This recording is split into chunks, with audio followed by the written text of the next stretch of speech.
PNC, America's Black News Channel. Watch us on all major cable providers and major streaming platforms. Finally, news that speaks to us. Good evening, Black people and all allies fighting for Black liberation, Black prosperity, and Black joy. I'm Charles Blow, and welcome to Prime. As Russia's war on Ukraine now enters its third week, the refugee crisis continues to intensify. The number of Ukrainians who have now been displaced has exploded to more than 2.8 million people. The vast majority have fled to Poland, which has accepted about 1.7 million since the beginning of the conflict. Hungary, Romania, and Slovakia have also accepted hundreds of thousands of Ukrainians. And now some are arriving at the U.S. Mexico border. Ukrainians have already been trying to enter through the U.S. Mexico border before Russia's war began. From October 2021 through January, Customs and Border Patrol recorded about 1,000 Ukrainians along the southern border. But after a single mother of three from Ukraine was denied entry to the U.S. by Customs and Border Protection last week, some are now calling on the White House to end a controversial Trump-era public health order so that more Ukrainians can enter. Title 42 allows border agents to deny entrance and expel families due to pandemic health concerns. Immigration authorities have since let the single mother from Ukraine bypass the rule to enter the country, but some are calling for the policy to be ended altogether. The administration announced Friday that they will end Title 42 in response to a recent court ruling, but only for children crossing the border without their parents or legal guardian. For now, it will remain in place for all other migrants. But some immigration advocates want everyone to be welcomed fairly. The executive director of the Haitian Bridge Alliance told reporters last week, "We are asking to revoke Title 42 and welcome people, whether they are coming from Ukraine, Haiti, Cameroon, or Central America." You'll remember this scene from last year that sparked outrage at the border agents on horseback were seen rounding up thousands of Haitian migrants who arrived at the Texas-Mexico border seeking asylum. The vast majority of them were sent back to Haiti on deportation flights. Joining me now to discuss is host of the Black Diplomat podcast and non-resident senior fellow of the Eurasia Center at the Atlantic Council, Terrell Jermaine Starr, and Newsweek editor-in-chief and former FBI double agent, Naveed Jamali. First, I want to start with you, Terrell. My understanding is that you're still in Kyiv. Tell us what you've seen over the last few days, over the weekend, what you've seen on the ground, and also what the mood of the city is. I'm in Lviv right now.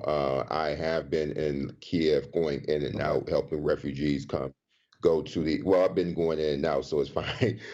So what I've seen basically is I've helped some of a few of those of those 2+ million people leave Ukraine, and what I have seen is a country literally under siege. Airstrikes. I was just in a bomb shelter a few hours ago in fear of an airstrike. You see clogged up roads, dozens of checkpoints. You see just, lines and lines of people at various EU borders trying to leave. You also see a lot of these students of color from India, from the continent of Africa, trying to leave. And you see all the unfortunate aspects of war. You see destroyed buildings, death around you as these people are trying to flee, and you also see the inequity as well. So that's just a usual thing that's going on right now. Naveed, we now have 2.8 million, I think, people who are now considered refugees from Ukraine into other countries. Mostly they are neighboring countries, but some are making their way to the U.S., but coming through the southern border from Mexico. What do we make of the way that policy will be how you think it will be implemented? We saw how the Haitian migrants were treated, and it was not a pretty sight. we now have Ukrainians showing up there. It's not exactly clear to me, what the route is, why it's through Mexico and not, on flights directly into the country. But whatever the reason, that's where they are. How do you think that the immigration policies the U.S. now has, is going to treat these migrants? Well, that is the question, Charles. The question really comes down to one of the things about an immigration policy is it has to be fair. It has to be equal. And we're just coming off an administration where let's not forget what the former president called some of these countries, what he did in terms of trying to deny entry from Muslim countries, even for, in some cases, U.S. citizens or people that had green cards. So the question really, you're right, is to ask is this going to be an equitable and fair treatment that's applied equally? And the article, the Title 42, I mean, listen, it was just abused by the Trump administration to really just push people out of this country, to deny legitimate people who are requesting asylum, like those from Ukraine, entry or processing, just by saying there was a health concern. And look, the case that you mentioned about that young woman and her children, eventually, as far as I understand it, she was let into the country.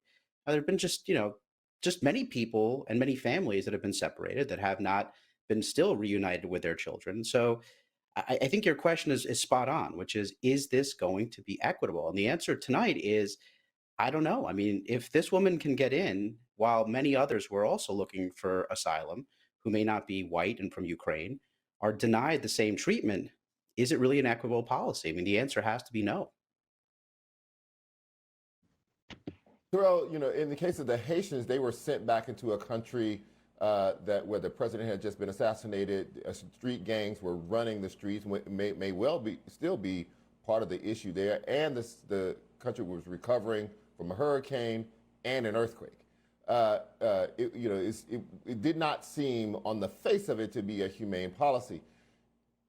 If anyone were sent back to Ukraine right now, what would they find? One of the things that's fascinating to me about what we see from a distance, and you see it up close, but from a distance, is the cities seem to be being laid waste to, like that there will be almost nothing left, even if people want to return or are forced to return. Yeah, so it depends on where they're coming from. Some of the people are coming from the worst situations. First of all, they're going to be going to places that are extremely traumatized. One family that I escort for 3 days Yeah, I straight, and think. when they emerged, I mean, it was a family. Yes, it was two 9-year-old twin daughters, a mom, and the grandparent, and they followed us around literally like ducks. I mean, it's just so terrified that did not want to leave our side, and I literally escorted them into the Slovak border. They're going to go into a situation where where they're surrounded by where bombs are literally dropping on them. Yeah, just as this image right here, that's what you're sending them into. I mean, the irony of this inequity that you're talking about is that with this first family I'm discussing, I was in contact with a guy named Shane from Britain. So I escorted this family to the border, through the border. Now, mind you, I'm an American citizen, so I can come and go as I please. If I were from the continent, for example, I wouldn't be able to move so freely. That's another irony. Anyway, I dropped them off into the Slovak side. That Shane that I mentioned to you that was receiving them, that to take them for their additional care and make sure that everything was taken care of on the EU border, was a black guy from Britain. So just imagine a black dude grew up in inner city Detroit, escorting his family through this, to safety through the country, got them through the border. They depended on me for safety, and I handed them off to another black man from Britain, and so it just makes you wonder, and we not wonder, but just realize that we both come from two countries that enslaved our people.